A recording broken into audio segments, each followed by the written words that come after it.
Good morning. Welcome to the online Bible study here at Peoples. We hope you are having a great week. We are excited to be back today studying about the character of Ruth from the Bible. Just as a reminder, this is the book that we're in. It's time.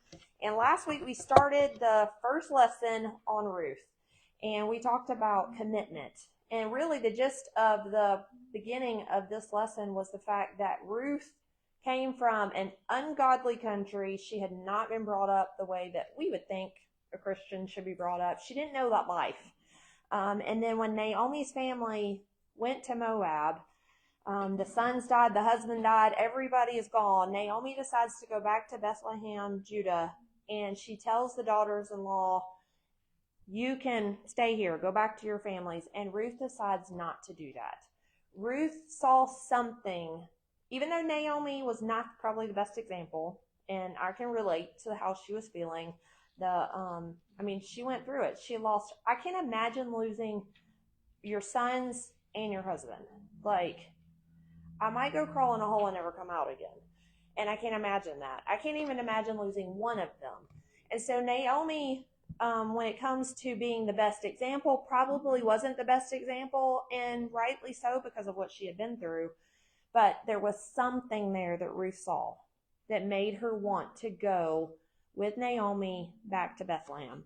And so we talked about the idea of our commitment to God. And when we ended the other day, I encouraged you to write down your testimony, to remember what the Lord's done in your life. We all go through seasons where I guess we get in the downy dumps, like, life is not the best it's ever been. There's seasons of that. Sometimes you feel like that season is long. Sometimes it seems like it's short, and then you move to the next one and life is good again. But sometimes it can be years of that. I remember growing up and my daddy being sick. He literally was sick with cancer from the time I was in 8th grade until I was married and about to have Danny. Like, it was that long. And there were times I remember telling the Lord, like, is this ever going to end? And he would get better for a little bit and then go back, a few months later, and they would say, well, now there's another spot, all that kind of thing. That's the season that I look at in my life as being a really long one. There's been other seasons in ministry where I thought, is this ever going to end? Why does it have to be this way? We all have that. And it's hard sometimes to come out of that. I can't imagine being in that situation. But honestly, if we look at what the Lord has done for us, even when it is like that, we have so much more to be thankful for than what we have to be about. The Lord's just been good to us. He's done more for us than we ever deserve.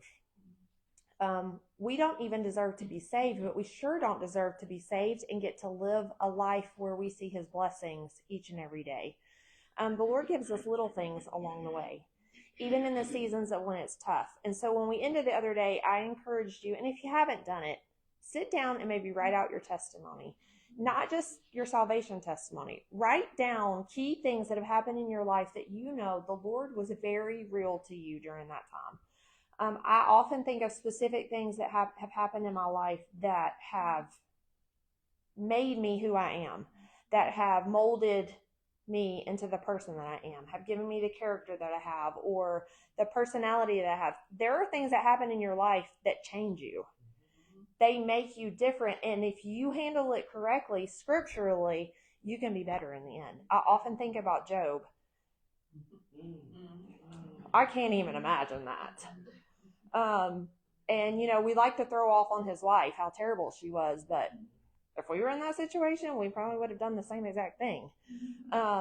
Because it was all gone. Everything was gone. Not just belongings, but family, everything was gone.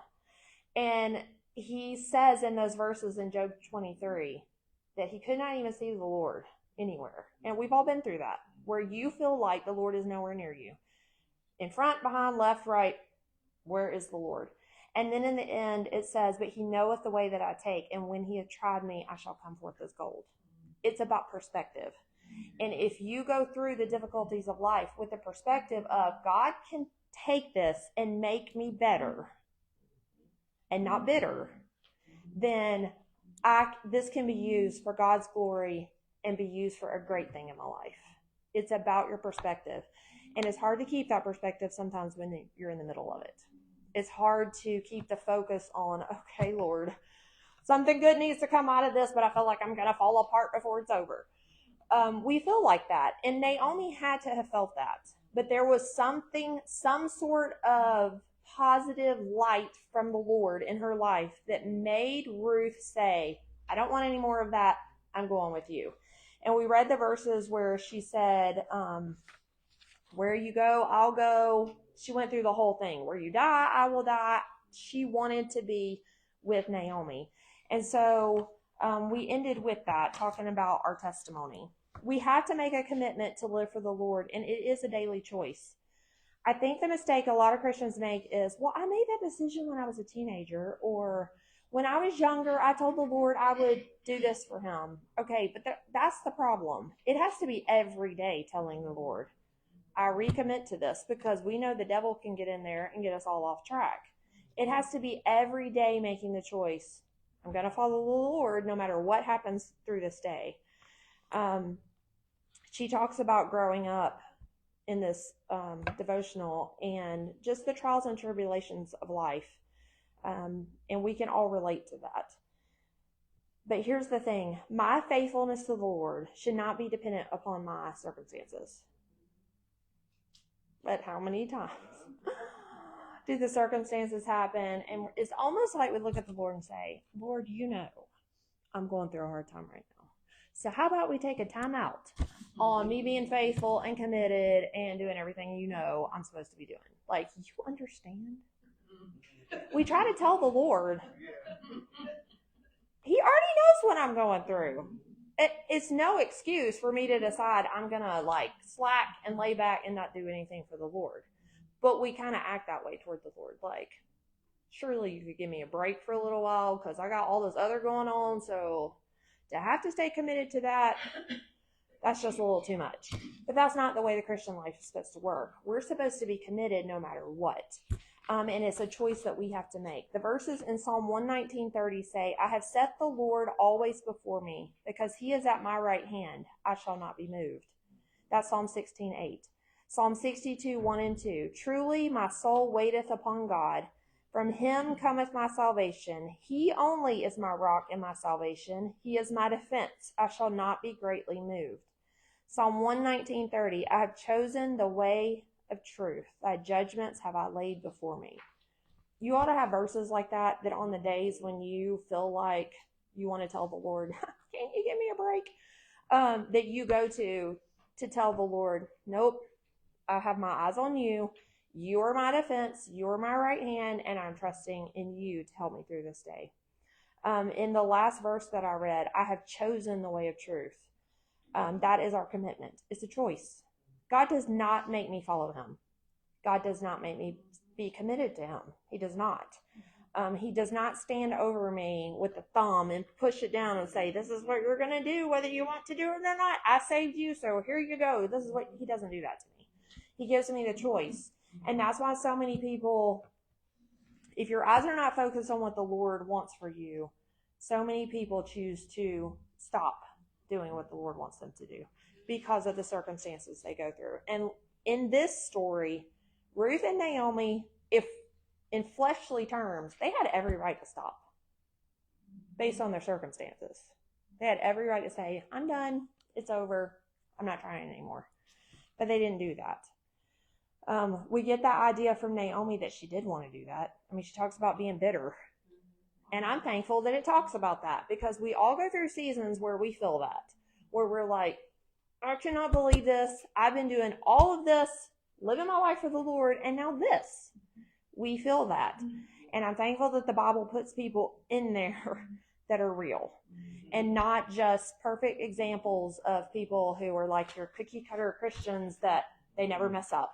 I'm thankful the Lord put a lot of people in the Bible that messed up, because it makes me feel like I can pick myself back up and try again. And so in this story, it's that way. We have a choice to be committed to the Lord. He has a plan for your life. And part of that plan is going through the not so good stuff. Part of that plan is sending us through things that are difficult, because in the end we become better if we make the choice to stay committed to him through those difficulties. The verses she puts Luke 9:57 through 62. I'm going to read these to you. Luke chapter 9, verse 57 through 62. This is talking about the disciples, and he's talking about discipleship. It says, "And it came to pass that as they went in the way, a certain man said unto him, Lord, I will follow thee whithersoever thou goest. And Jesus said unto him, Foxes have holes, and birds of the air have nests, but the Son of Man hath not where to lay his head." So this one is, he's talking to the man saying, you don't even know where you're going to live. And then the next one, "And he said unto another, Follow me. But he said, Lord, suffer me first to go and bury my father." So he has somebody in his family to pass away, and they have to bury somebody in the family, the father. Jesus said unto him, Let the dead bury their dead, but go thou and preach the kingdom of God. And another also said, Lord, I will follow thee, but let me first go bid them farewell, which are at home at my house. So he's concerned about telling his family bye. And then the last part of that says, and Jesus said unto him, No man, having put his hand to the plow and looking back, is fit for the kingdom of God. Now, all of these seem like legitimate excuses to us. Well, yeah, he doesn't even know where he's going to live. And the next one needs to go bury his father. And then the next one wants to tell his family bye. Like, that makes sense. But Jesus is saying that the person who is saying, I want to serve the Lord, but is constantly doing this, it doesn't work. But how often do we as Christians do that? We're constantly turning around looking at something else or letting something over here distract us rather than keeping our focus on the Lord. There's a verse in the New Testament, I don't know the reference, but it talks about taking our thoughts into captivity. That is a struggle because I don't know about you, but most women, your mind is all day long. We talked about this before. When it's time to read your Bible, time to pray, it's like a ping pong ball. Like, oh my goodness, okay, I'm going to pray. And I'm praying for these people. And then the next thing, ding, I need to go do that. And then, ding, I need to go do that. And you have to take your thoughts into captivity. Well, it's the same way about being committed to the Lord. I have to stay focused on that, or I'm going to constantly turn around and look at something else, or constantly looking back at the things that have happened in my life. And so that's what those verses are about. The Lord knew the heart of these people. We only hear their words. So, of course, it makes sense to us why they would want to go do those things. He knew their level of commitment. And he said, No man having put his hand to the plow and looking back is fit for the kingdom of God. We have to be all in. But most of the time, we are not.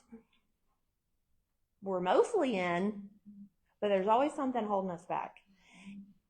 I'm going to be real here. When it comes to my children growing up, that has been one of the biggest struggles for me, is to let them go.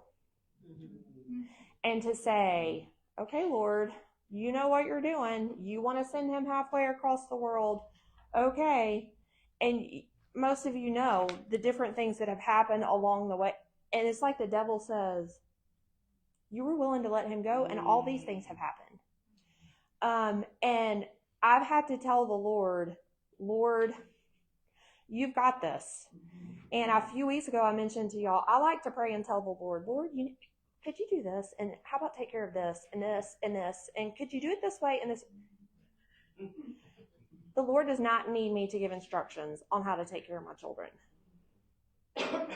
He doesn't need me to give him instructions on how to take care of things at the church. The Lord knows. My job is just to be committed to follow what he has for me and not worry about all those other things. But most of the time, we're going this direction like we're plowing and we're looking that and that. And, oh, what? It's that way in our lives, and we're not all in. And the day, I can think back on seasons of my life where I know I was all in. And when you reach that point where you're all in and you're completely committed and you're giving the Lord everything you've got, and honestly, you're not worrying about all the things, and you're telling the Lord, it's yours, is the most peaceful time of your life. It's the best. Even if the circumstances are not good around you at that time. And that's what the Lord was saying in those verses. We have to be all in. We can't always be looking to something else or someone else. And that's not easy. There are so many distractions in this world. And I love the fact that I can use live video for this devotion. But let's be honest, social media has caused more distraction and more harm than just about anything. We talk about this often. People argue and fuss on social media more than anything I've ever seen in my life. Do what the Lord has for you. Quit worrying about everybody else. God will deal with them. It's up to you. My husband has been saying this a lot lately. You cannot change other people. You can work on you. You can control you. My kids, their whole life growing up, Thomas would say to them, you cannot control what other people do. You cannot control what other people say. But you can control you. And that's all you have to worry about. And if they don't do what they're supposed to do, that's on them. Let the Lord take care of it. But it's up to you. And that's what our commitment has to be. So the next main point of this is our commitment to go. Ruth was committed to go with Naomi. She said in Ruth 1:16, whither thou goest, I will go. I like to imagine it that wherever Naomi was, Ruth was like, everywhere she went. There was no getting away from her. And honestly, Naomi, at the point she was at in her life when she told those girls, you can go back to your family, she probably was like, please go back to your family. I just want to go crawl in a hole and be bitter for a while. She probably felt that. But the Lord, I believe the Lord allowed Ruth to make that choice because it also helped Naomi. It helped Naomi get out of that. It helped Naomi realize there was a bigger purpose to all of it than just, all this happened to you. I mean, the Lord never puts things in our lives for us to sit down and just rot and not do anything for him. And Ruth followed Naomi, and the Lord used Ruth to help Naomi not stay that way. It was a good thing. We have to be willing to go where God leads us. I'll bring up my children again. You all know, those of you who are older, that the hardest thing to do is tell the Lord, Lord, whatever you want to do with them, I will let you do with them. We see a lot of parents that have older children, teens. Well, I give them to the Lord, but I don't really want them to do that. Or it's the whole idea that God's going to call my child to be a missionary to China, and I'm not going to be okay with that. The best thing we've ever done was to say, Lord, whatever you want to use them for. Because honestly, Danny would not be happy being here. We would like to have all of our kids right here in church with us all the time. That would be nice as a family. But they wouldn't be happy. They would be miserable. He would be miserable. And the best thing you can ever do is whatever it is in your life that the Lord has, that he's wanting you to just say, here, whether it's your children, whether it's a job, whether it's finances, whether it's something in the church, give it to the Lord. Be committed to go. My husband has said this often since our missions conference. Go doesn't always mean physically picking up and moving. Sometimes go just means advancing for the Lord. If your Christian life is stagnant and you're not growing, you're not advancing. The truth is you're probably going backwards. It ought to always be that there's something inside of you stirring of, I need to do this better. The Lord needs to show me this, or the Lord is showing me this, and I've got to change this. That ought to always be there. She talks about her own children in this when they move to different areas of the country. And she says, go can be physically moving from one place to another, but that little word go also means different things in our spiritual life. We studied a couple studies back, the Arise Go study that was in there about Joshua. Joshua 1:1-2 says, now after the death of Moses, the servant of the Lord, it came to pass that the Lord spake unto Joshua, the son of Nun, Moses' minister, saying, Moses, my servant, is dead. Now therefore arise, go over this Jordan, thou and all this people, unto the land which I do give to them, even to the children of Israel. The command to go usually is just, are you willing to obey? But most of the time we're not even willing to take the step of saying, yeah, Lord, I'll go, because we're scared what that means. are you going to move me somewhere that I don't want to go?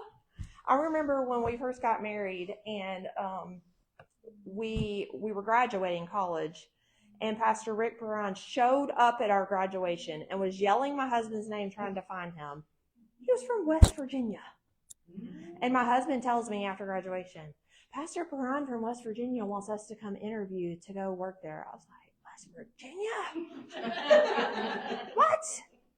And it's still in that part of my mind, I'm thinking Virginia is one state and he just means the western part. No, it's a whole other state. And I remember when we realized that it was like 13 hours from home. I was like, you have got to be kidding me. That was scary. But the moment that I told the Lord, I had to settle in my heart that I'm marrying my husband. He's going to be in ministry. So that means I have to be willing to do whatever the Lord leads us to do. And there's been a lot of times over the years that I didn't necessarily want to do that particular thing in my fleshly heart. But the minute I told the Lord, okay, Lord, you got this. I had a pastor's wife tell me, your husband makes those decisions. So if he messes it up, that's on him, not on you. And so I remember thinking, that's on you, not on me. I was like, okay. But the best thing I ever did was telling the Lord I was okay with that. And when we went to visit, it felt like being at home. And my mama will tell you today, she says that when I made that phone call from West Virginia while we were up there visiting, and I told her, this feels like home, she said, I knew then you were moving to West Virginia. Mm-hmm. And there's a peace that comes when you surrender to that. Mm-hmm. Young people often say, well, I don't want to surrender to go because I'm scared the Lord will send me to this particular thing. But what I tell anybody, young or old, is when you surrender to do what the Lord wants you to do, he puts the desire in your heart to do whatever that thing is that he wants you to do. There's the verse in the Bible, keep thy heart with all diligence, for out of it are the issues of life. And then it talks about he will give you the desires of your heart. Whatever is in here, if you've committed it to the Lord, if he wants you to go to China, he's going to make you want to go to China. Let's be honest. I don't know many missionaries that stand in the pulpit and say, the Lord has called me to go to the Netherlands, but I don't want to go. That has never happened. The Lord puts the desire in the heart once you're willing to do whatever the Lord wants you to do. It's scary, and we don't like committing to that, but that's how it is. I'm going to finish up with these last few verses. There's so much in these lessons that we're just going to unplug and then plug back in the next time. Stepping out on faith and leaving what is familiar and comfortable is hard. That's probably the biggest thing that we deal with in our Christian walk. We don't like to be uncomfortable. We don't like to be around things that are not familiar. We like to stay right where we're used to everything that's going on. We don't like new. I can speak because I'm a lady. We like that because it makes us feel safe. And having to go somewhere new, moving away from everything that you know, that's hard because it's not what you've always known. And you have to adapt and adjust, and everything changes. And it becomes, I feel like, if you keep your perspective right, your relationship with the Lord becomes so much sweeter during those times, because when you've left everything you know, you have to turn to the Lord in a way that you never had to before. If I had been able to graduate Bible college and stay right under my mama and daddy, probably spiritually I would not have grown in the way that I did being away from them. My husband used to tell people that if my daddy said the sky was green, then I would believe him. That's how much I respected my daddy. And I believe that if the Lord had left us right there in their back door, I would not have had the trust that I needed to trust the Lord, because I depended so much on them. And sometimes the Lord physically moves us to get us to realize that. Sometimes it's a spiritual move. There are things spiritually in your life that sometimes you're like, why do you want me to do that? What? Why would you want me to serve in that way? And you're thinking to yourself, I can't do that. But if the Lord can get us out of our comfort zones, we tend, most of the time, when we have a desire in our heart to serve the Lord, to get closer to Him through those things, because we have nowhere else to turn. We have to turn to the Lord. The arise, go phrase that she used a lot in that study continues in the life of every believer as we're continually called to step out in faith and draw ever closer to the Lord. I remember when we were talking about beginning our family, having children, my husband was terrified about the finances of having children. And we've joked now that they're all like little stair steps. I was like, we didn't plan that out real good because they're all going to get married all at the same time. College bills all at the same time. Like, anyway, he only thought he was scared of the finances back then. Like, it's a whole nother ballgame now. But I remember the fear of, can we take care of a child if we have a child? Like, y'all remember that when you first got married, thinking those kinds of things, or like, how can we make the house payment? Or are we going to be able to buy groceries? There's all those things like that that go through your mind. So I feel like the Lord does things like that, whether it is a physical move, a spiritual move, an emotional move in us to unsettle us so that we look to Him.